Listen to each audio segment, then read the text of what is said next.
Hello, listeners. Welcome back to Overtime with Outland, episode 472, with Harvard Business School professor, author, negotiation expert, and host of the new Dealcraft podcast, Jim Sebenius. In this episode, we learn a lot from Jim about negotiation and the role it plays in daily life.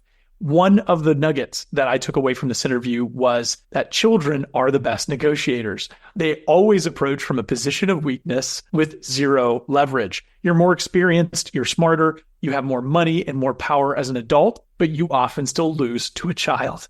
In fact, there's much to learn about negotiation from reading parenting books. Jim says he had one incident with his daughters where they both wanted ice cream, but one insisted on having the biggest.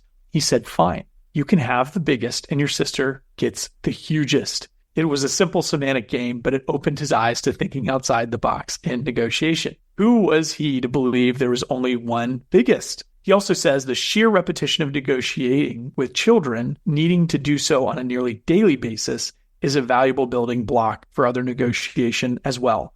I can attest to that. My negotiation skills have rapidly increased since working with my own children, one of which is 2.5 years old at the time of this recording.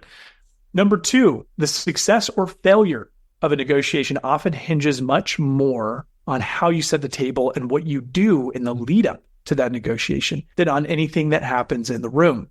Have you chosen the right people? Have you chosen the right topics? And are you addressing the topics in the right order? Have you set reasonable expectations ahead of time? Have you discussed what each potential outcome might mean? And are you prepared for the event of no deal being reached? Are there cultural barriers to consider? All of these things are factors which need to be considered ahead of time, and any one of them can dramatically impact the outcome. Number three, don't take for granted that you and the party you're negotiating with may be misunderstanding each other on very basic points. He gives the example of going through a negotiation for a Canadian company where the other party was fighting very hard over what seemed to be a fairly small amount of money. But once the deal was reached, Jim actually realized that the whole time he had been negotiating in Canadian dollars and they had been negotiating in US dollars, which would have been about a 30% difference from what he was understanding. A simple point of confusion, but had it been addressed earlier, the entire negotiation would have taken a very different tone.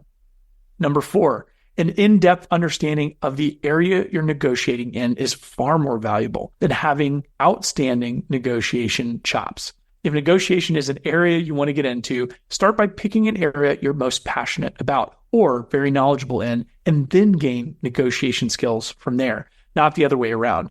A deep knowledge on a particular topic coupled with a broad sense of negotiation skills is better than a deep well of negotiation skills and only a shallow knowledge of that topic.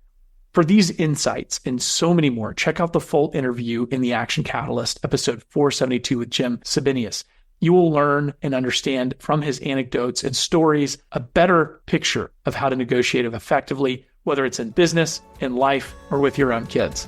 Episode 472 with Harvard Business School professor Jim Sebenius.